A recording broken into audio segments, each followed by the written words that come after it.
Hello guys, it's me Oishi. এবার শুভশ্রীর গায়ে আগুন দেয়া নিয়ে মুখ খুললেন অভিনেতা দেব। বেশ কিছুদিন আগে রাজ চক্রবর্তী বলেন, অনেকেই বলেছেন শুভশ্রী নাকি দেবের জন্য গায়ে আগুন দিয়েছিল, কিন্তু কথাটি একেবারেই সত্য নয়। কিছু লোক আছে যারা এরকম ভুলভাল কথা ছড়িয়ে বেড়ায়। তবে এবার রাজ চক্রবর্তীর মুখে দেবের জন্য শুভশ্রীর গায়ে আগুন দেওয়ার কথা অস্বীকার করায় দেব মুখ খুলল।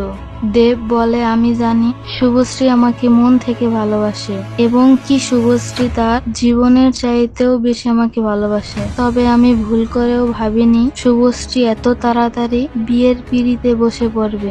আর তাছাড়া শুভশ্রীর প্রস্তাব আমার সেই সময় মেনে নেওয়া সম্ভব ছিল না। এরপর বলা যায় ভুল বুঝাবুঝি, নাকি বিধাতা আমাদের জুড়ি একসাথে লিখেননি। শেষ হয়ে গেল আমাদের ভালোবাসা। টানা 4 বছর আমাদের সাথে হয়নি কোনো যোগাযোগ। মিডিয়া থেকেও আলাদা হয়ে যায় শুভশ্রী এবং কি শুনেছিলাম মিডিয়াতে আর কাজ করবেন না শুভশ্রী।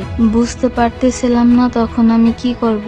আর শেষ সময় একাকিত্ব আমাকে অনেকটা পেয়ে বসেছিল। আর তখনই আসে আমার জীবনে এক নতুন মোড়, আর সেই মোড় হচ্ছে রুক্মিণী। হ্যাঁ, রুক্মিণী তখন আমার একাকিত্ব জীবন সুন্দর করে গুছিয়ে দেয়। এবার অভিনেতা দেবের মুখে এমন কথা শুনে দেবকে দোষী বলছেন অনেকেই। কেউ কেউ বলছেন, তুমি শুভশ্রীকে কতটা কষ্ট দিয়েছো তা তুমি না চাইতেও নিজের মুখেই স্বীকার করলে। আবার কেউ কেউ বলছে দেবদা মনে হয় খুব গর্বের সাথেই কথাটা বলছে।